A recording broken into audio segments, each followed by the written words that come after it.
Andhra Pradesh assembly ఎన్నికల్లో YCP ఘోరంగా ఓడిపోయిన సంగతి తెలిసిందే. కేవలం 11 స్థానాలకే కుదేలైంది.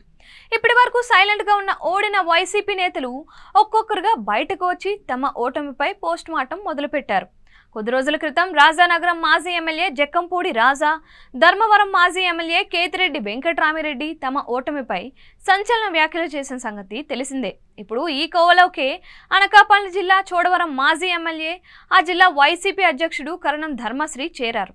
తన నియోజకవర్గంలో రోడ్లు, ఇతర మౌలిక సదుపాయాల కోసం తాను ఎన్నోసార్లు జగన్కు విన్నవించానని, ఆయన పట్టించుకోలేదని బాంబు పేల్చారు. తాజాగా మీడియాతో మాట్లాడిన కరణం ధర్మశ్రీ తమ ఓటమికి పార్టీ అధ్యక్షుడు వైఎస్ జగనే అని తప్పుపట్టారు.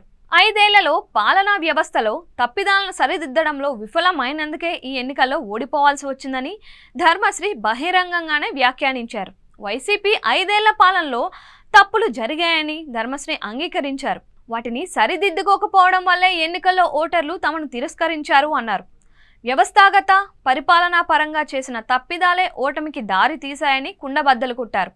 చోడవరం నియోజకవర్గంలో రోడ్లు, ఇతర మౌలిక సదుపాయాల గురించి తాను పదే చేసిన అభ్యర్థనలను జగన్ పట్టించుకోకపోవడం వల్లే తాము ఓటమి పాలు కావాల్సి వచ్చిందని కరణం ధర్మశ్రీ ఆవేదన వ్యక్తం చేశారు.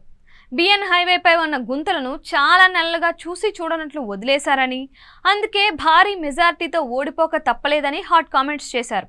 ప్రభుత్వం తన నియోజకవర్గానికి ఎలాంటి నిధులు కేటాయించలేదని కరణం ధర్మశ్రీ తెలిపారు. దీంతో రోడ్ల మరమ్మతులకు తన సొంత డబ్బు 2 కోట్ల రూపాయలు వెచ్చించానని తెలిపారు. తాను ఖర్చు చేసిన డబ్బుకు సంబంధించి కొత్త ప్రభుత్వం బిల్లులు ఇస్తుందో లేదో తెలియదు అన్నారు. తెలుసో తెలియకో చేసిన తప్పుల వల్ల ప్రజలు తమను అధికారానికి దూరం చేశారు అన్నారు. ఈ విషయాన్ని తామంతా అంగీకరిస్తున్నామని తెలిపారు. అవే తప్పులు చేస్తూ మీరు ఓటమిని కోరుకుంటారా అని కూటమిని ప్రశ్నించారు.